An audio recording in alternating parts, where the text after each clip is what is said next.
the name our Lord Jesus Christ. Our topic for tonight, our Lord Jesus Christ is the chief of the shepherd and watchman. Is that our topic for tonight? Good evening po. Peace be with you, the name our Lord Jesus Christ. Nawala po kanina yung video. May hinakyata ni TikTok. I teach again about the live. Ayun po, our topic for tonight, our Lord Jesus Christ is the chief of the shepherd and then the watchman. Is that our topic for tonight? Ayun po.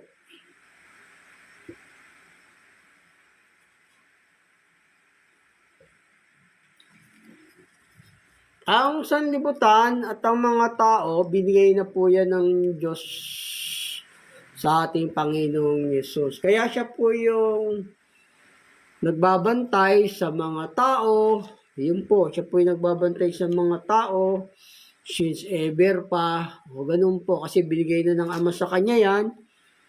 Yung mga tao at sanlibutan. Ito po sabi ng banal na kasulatan. Siya po yung nagbabantay sa mga tao. Ito po sa binigay na yan ng Ama sa kanya. O ganun po. Ito po sabi ng banal na kasulatan dito. Sa may Mateo 11:25. Yung mga tao, siya po ang nagbabantay doon sa mga tao at saka sa sanlibutan, yung Panginoong Yesus. Siya po yung Pangulong Pastor at saka bantay sa Israel. Ito po, binigay na yan ng Ama sa kanya, yung tao. Kaya hindi po tao yung Panginoong Yesus kasi since ever pa, siya na yung nagbabantay sa mga tao. Siya yung nakipag-usap po kay Abraham, ganun. Siya po yung nakipag-usap kay Abraham. Nakita ni Abraham ang ating Panginoong Yesus. Ito pong sabi ng banal na kasulatan na wala po kasi kanina yung video. Kaya ito, uulitin ko po. Ito, yung sanlibutan, binigay na po yan ng Ama sa kanya, pati yung mga tao. Para sa Panginoong Yesus po talaga yan, yung mga tao, saka yung lahat ng nilalang nila mag-ama, sila po ang may-ari. Kaya bulaan po yung ang Yesus mo, likas na tao sa kalagayan. Kasi tayo yung sinusunog ng Panginoong Yesus para sa Ama. Ganun po. Ito po sabi ng banal na kasulatan. Sa may Mateo 11:25. Nang panahon niyon ay sumagot si Jesus at sinabi, "Ako'y nagpapasalamat sa iyo, O Ama, Panginoon ng langit at lupa, na iyong inilihim ang mga bagay na ito sa mga pantas at matatalino, at pinihayag mo sa mga sanggol. Oo nga, Ama, sapagkat kayo nang nakalugod sa iyong paningin. At ang lahat ng mga bagay ay binigay sa akin ng aking Ama. At sino man na hindi nakakilala sa anak, kundi ang Ama. At sino man ay hindi nakakilala sa Ama, kundi ang anak. At yaong ibig papahayagan ng anak." O yun, binigay na yan ng Ama sa kanya yung mga tao. Nilalang yung mga tao para sa Panginoong Yesus.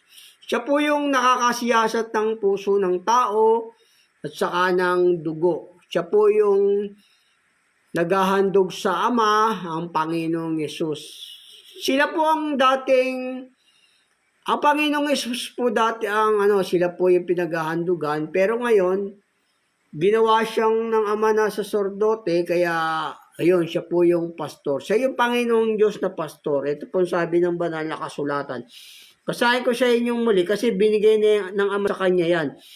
Ang lahat ng mga bagay ay binigay sa akin ng aking Ama. O yun, lahat ng mga bagay binigay ng Ama sa kanya yan. Kaya siya po yung nagbabantay sa mga tao, sa buong mundo, ganun po. Siya ang Panginoong Yesus po.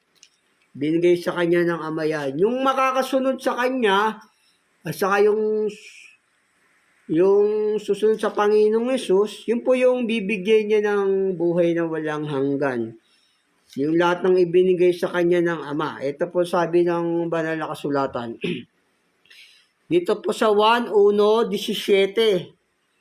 Ang mga bagay na ito ay silita ni Jesus. At sa pagtingala ng kanyang mga mata sa langit, ay sinabi niya, Ama, dumating na ang oras. Lulwalatiin mo ang iyong anak upang ikaw ay lulwalatiin ng anak.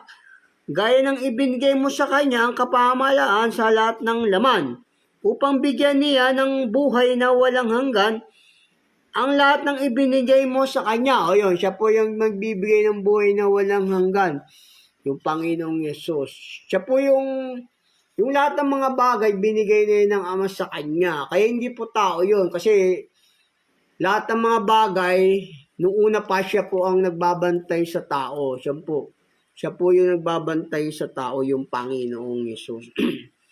Binigay na sa kanya ng Ama ang lahat ng mga bagay. O kung tao yun, ilang libong taon na tayo, di ba? O ilang libong bilyon na yung mundo. O tapos nag-exist pa ang Panginoong Yesus.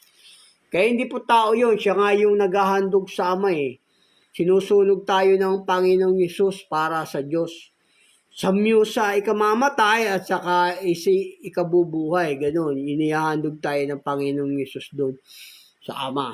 Ito, binabasa ko to sa inyo kasi ang lahat ng mga bagay, binigay ng Ama sa kanya para sa Panginoong Yesus talaga. Siya po yung nag-aalaga sa mga tao. Siya yung pastor ng mga tupa. Siya po yung chief of the shepherd. Ganun po. Ito po, basahin ko sa inyo rito. Kasi binigay na yun ng Ama sa kanya, no? Ang kinaroroonan ng katubusan sa pananampalataya sa ating Panginoong Yesus. Ganun po. Ito sa Colosas 1:14. Na siyang kinaroroonan ng ating katubusan, na siyang kapatawaran ng ating mga kasalanan, na siya ang larawan ng Diyos na di nakikita, ang panganay ng lahat ng mga nilalang. Sapagkat sa Kanya nilalang ang lahat ng mga bagay sa sangkalangitan, sangkalupaan, at ang mga bagay na nakita at ang mga bagay na hindi nakikita, maging mga luklukan o mga pasakop, mga pamunuan o mga kapangyarihan, lahat ng mga bagay nilalang sa pamagitan niya ay ukol sa Kanya. O yan, para sa Kanya lahat talaga yan, yung mga tao, since ever pa po yun, para sa Kanya yan. Kaya mali po yung mga aral na ang Panginoong Yesus tao sa likas na kalagayan, yung uturo ng mga iglesia ng tao diyan, mali po yun. Kasi siya yung nag-aalaga sa mga tupa. Siya yung Panginoong Diyos na tinutukoy po sa banal na kasulatan. Ganun po. Ibinigay na yun ng Ama sa kanya yung lahat ng mga bagay. Ito po sa Hebreo. Basahin ko sa inyo dito sa Hebreo. Para yan sa Panginoong Yesus talaga, yung mga tao. Siya po ang nagbabantay sa mga tupa, o tayo yung sinusunog ng Panginoong Yesus para sa Ama. Isa sa ikamamatay, at saka isa sa ikabubuhay, ganun po. Ito para sa kanya, no? Ito sabi ng banal na kasulatan.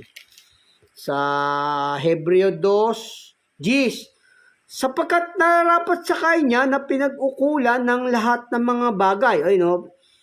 At sa pamagitan niya ang lahat ng mga bagay. O, para sa kanya lahat yan, yung tao nung since ever pa. Siya po yung nakipag-usap kay Abraham, yung ating Panginoong Yesus. Yung, para sa kanya po lahat yan. Binabasa ko sa inyo to para malaman nyo. Kasi yung tao, binigay na yun ng Ama sa kanya, pati yung mga sa sanlibutan. Kaya siya po yung nag-aalaga ng mga tao, ganun po. Tayo yung sinusunog ng Panginoong Hesus para sa Ama. Isa sa ikaliligtas o isa sa ikamamatay, ganun. Sabi ng banal na kasulatan.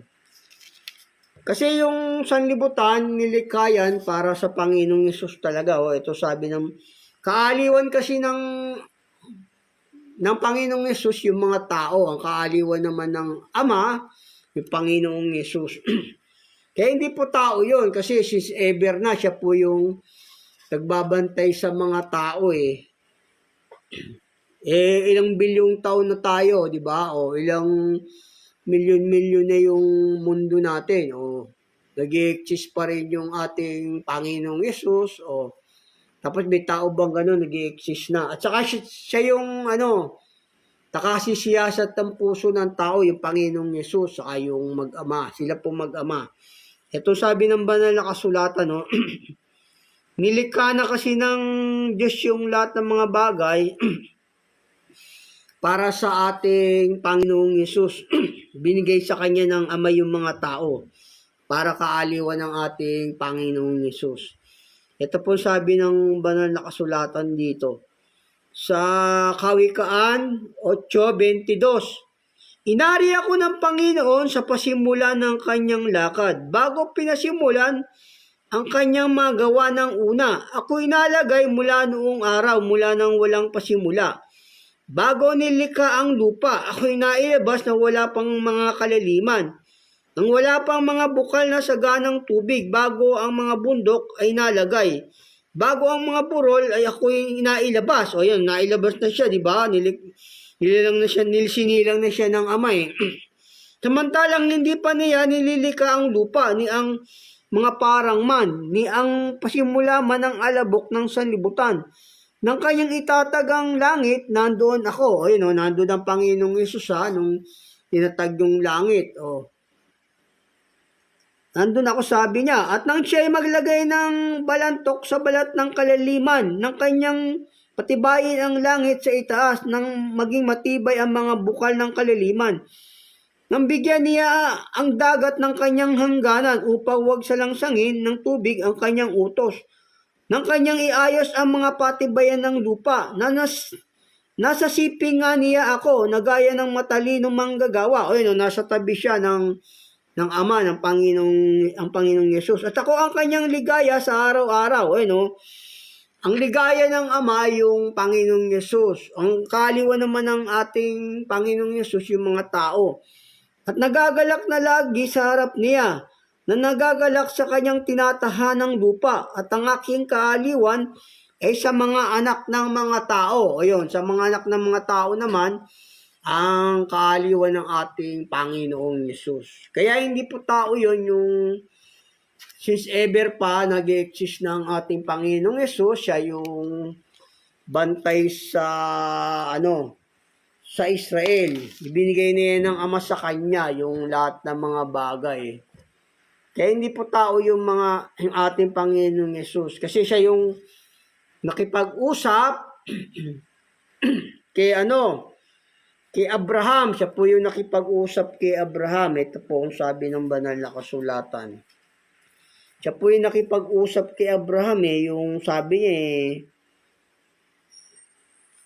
papatayin mo ba ang mga banal? O sabi niya gano'n ni Abraham Siya yung nakipag-usap ang Panginoong Yesus po ang nakipag-usap kay Abraham nung bumaba siya sa lupa. Sabi na dito sa banal na kasulatan dito. Ito po sabi ng banal na kasulatan. Nung gunawin niya yung Sodoma at Gomora, siya yung ang kausap ng Diyos,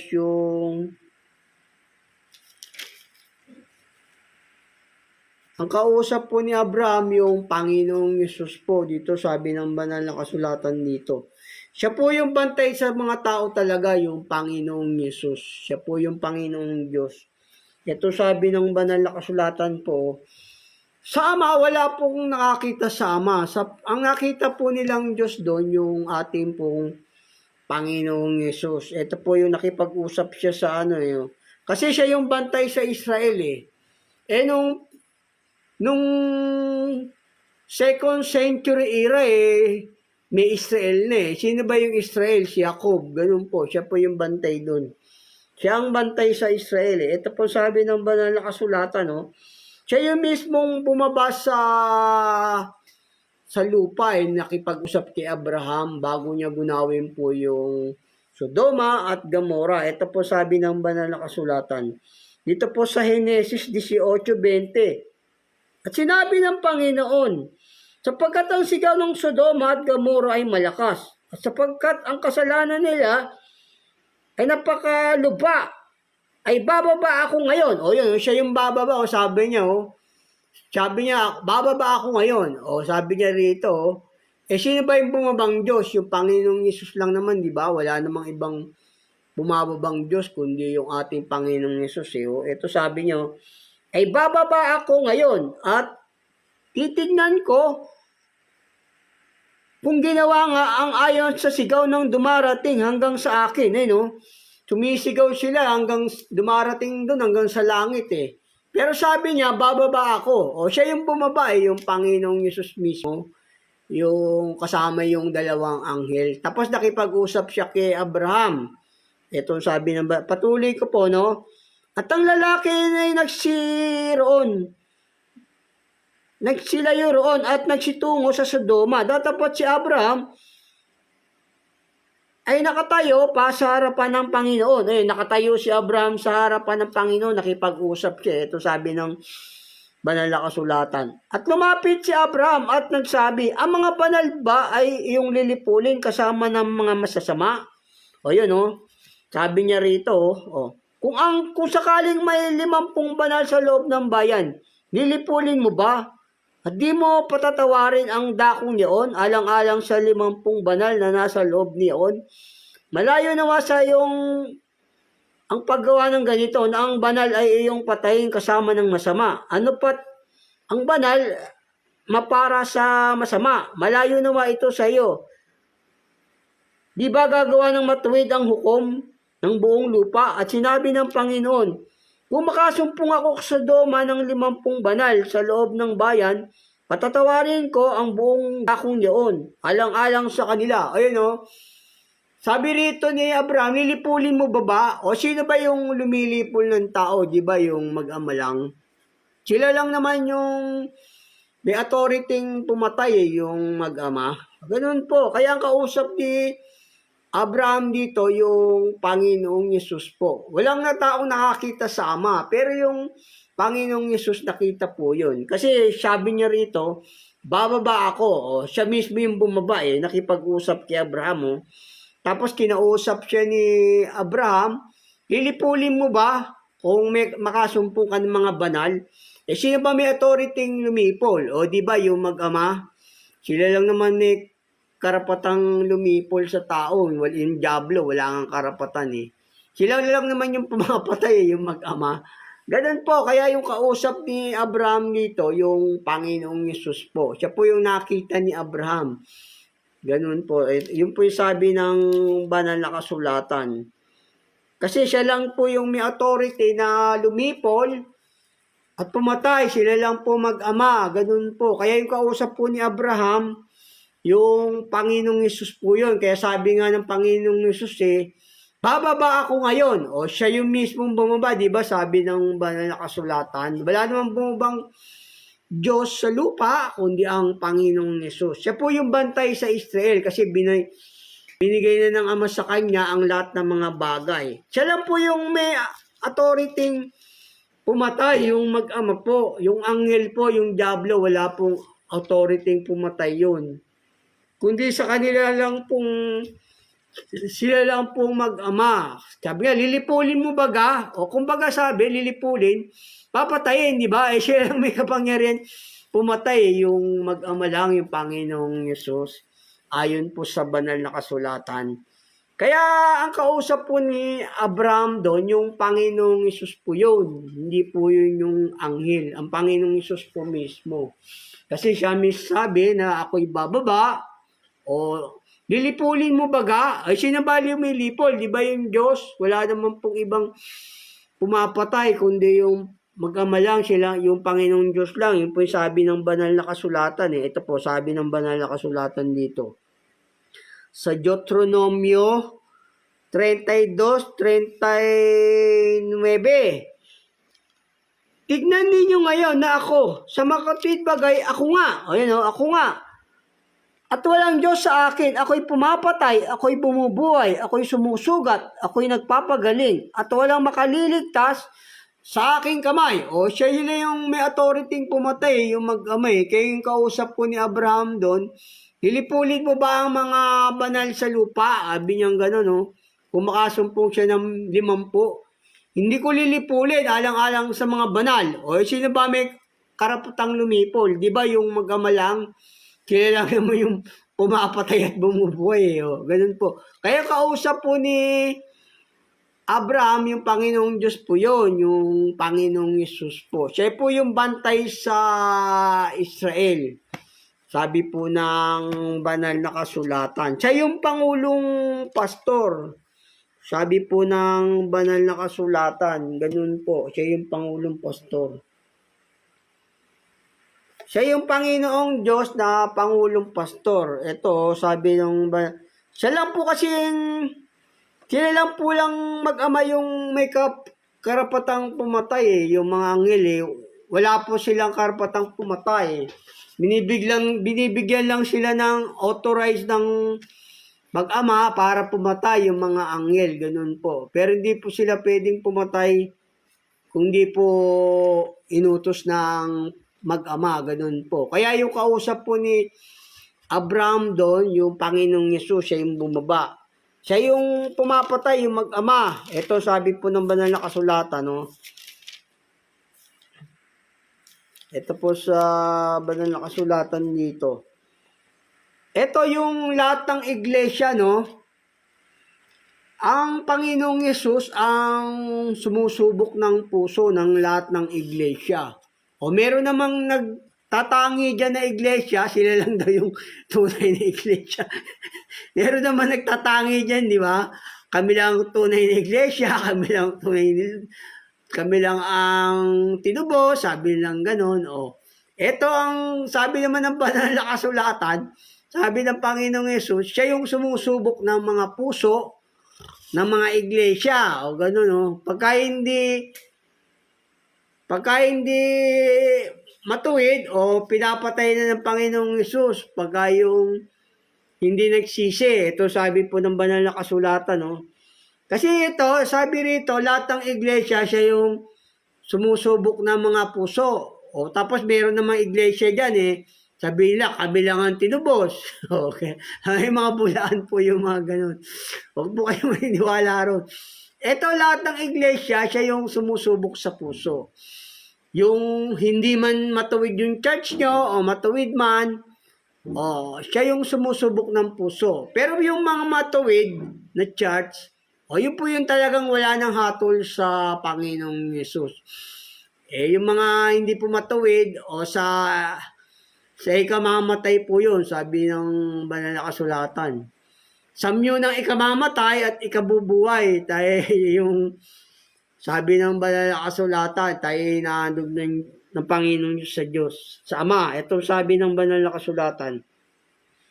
Sa Apokalipsis 2:18, tapos itatalon ko po rito sa 21 ng Apokalipsis. Sa Apokalipsis po, 2:18 hanggang 21.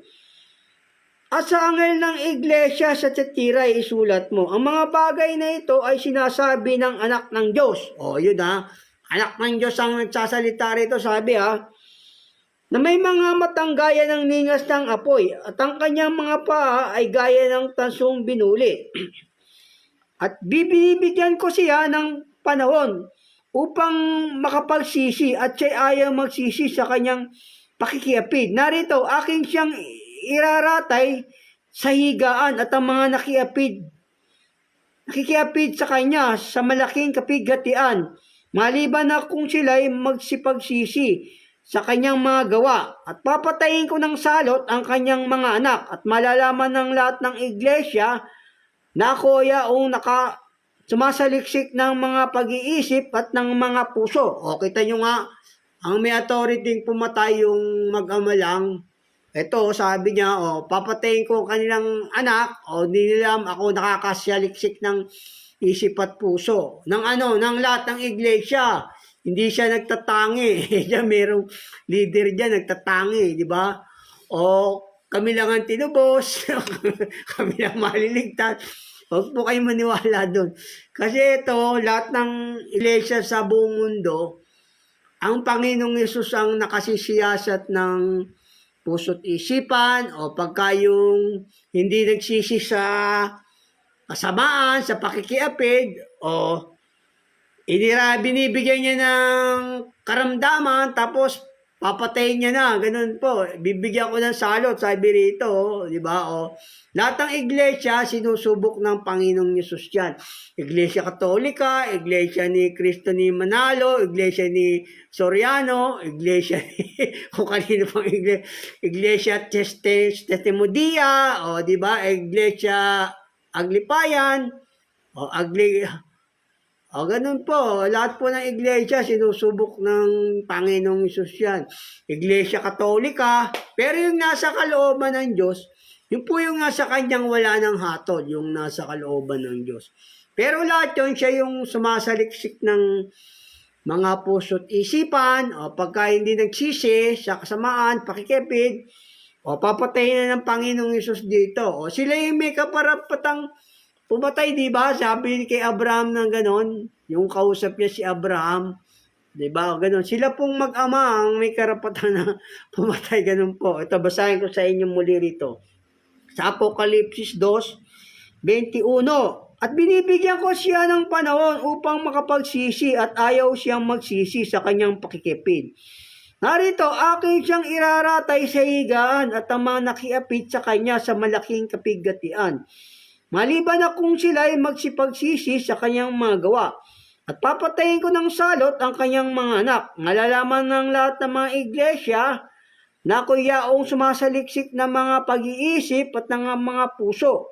Bibigyan ko ang bawat isa sa inyo ayon sa inyong mga gawa. O lahat ng iglesia Katolika o sinasaliksik ng Panginoong Hesus yan. O pagka yung hindi matawid, o yun, binibigyan niya ng salot, pinapatay. O sila po yung may authority pumatay, yung Panginoong Yesus. Siya po yung bantay ng Israel. Di ba ang topic natin, our Lord Jesus Christ is a chief of the shepherd. Siya po yung Pangulong Pastor, yung Panginoong Yesus. Siya pawan. Siya yung Pangulong Pastor eh. Ito po sa 1, sabi ng banal na kasulatan dito. Sa 1 Gs 7, tapos 16. Ito yung, siya yung pastor na Panginoong Diyos, yung Panginoong Yesus po yun. Ito po sa banal na kasulatan, dito po sa 1 Gs 7. Muli nga sinabi sa kanila ni Jesus, katotohanan sinasabi ko sa inyo, ako ang pintuan ng mga tupa. O, siya yung, sabi pintuan ng mga tupa, siya yung pastor nga talaga, yung Panginoong Yesus. Ang lahat na nangauna sa akin na nagsiparito ay mga magnanakaw at mga tulisan. Datapat hindi sila dininig ng mga tupa. Ako ang pintuan at sino mang taong pumasok sa akin, siya'y maliligtas at papasok at talabas at makasusumpong ng pastulan. At mayroon akong ibang mga tupa na hindi sa kulungang ito. Sila'y kailangan din namang dalhin ko at kailang didinggin ang aking tinig. At sila'y magiging isang kawan at magkakaroon ng isang pastor. O isa lang yung pastor, di ba? Isa lang yung pastor ng mga tupa. Yun po yung Panginoong Hesus. Siya po yun, yung tinatawag na Panginoong Diyos. Sabi po sa banal na kasulatan. Siya po yun. Ito po sa mga awit. Siya po yung Panginoong Diyos na pastor ng mga tupa. Ito po sa mga awit 100. Siya yung pastor na Panginoong Diyos ayon po sa banal na kasulatan. Hindi naman pastor ng tupa yung ama, hindi po. Kundi yung Panginoong Yesus po, ganun po. Ito po sabi ng banal na kasulatan dito. Sa yung pastor, magkaingay kayo dito po sa 100, 1 hanggang 3 ng mga awit po. Magkaingay kayo na may kagalakan sa Panginoon, kayong lahat na lupain. O yun o, maglingkod kayo na may kasayahan sa Panginoon. Magsilapit kayo, maglingkod kayo na may kasayahan sa Panginoon. Magsilapit kayo sa kanyang harapan na may awitan. Alamin ninyo na ang Panginoon ay siyang Diyos.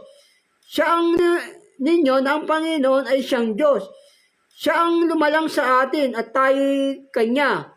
Tayo kanyang bayan at mga tupa ng kanyang pastulan. O, yung Diyos na yun na tinutukoy dun sa may tupa ng pastulan, yung Panginoong Hesus po yun, di ba? O, akong pastor, ako ang mabuting pastor, di ba? Sabi niya gano'n. Yung po yun, yung Panginoong Hesus po yun, no? Yun, no? Sabi rito. Alamin ninyo na ang Panginoon ay siyang Diyos, siya ang lumalang sa atin at tayo kanya. Ay siyang Diyos, siya ang lumalang sa atin at tayo kanya. Tayo kanyang bayan at mga tupa ng kanyang pastulan. Tayo kanyang bayan at mga tupa ng kanyang pastulan. Tayo kanyang bayan at mga tupa ng kanyang pastulan.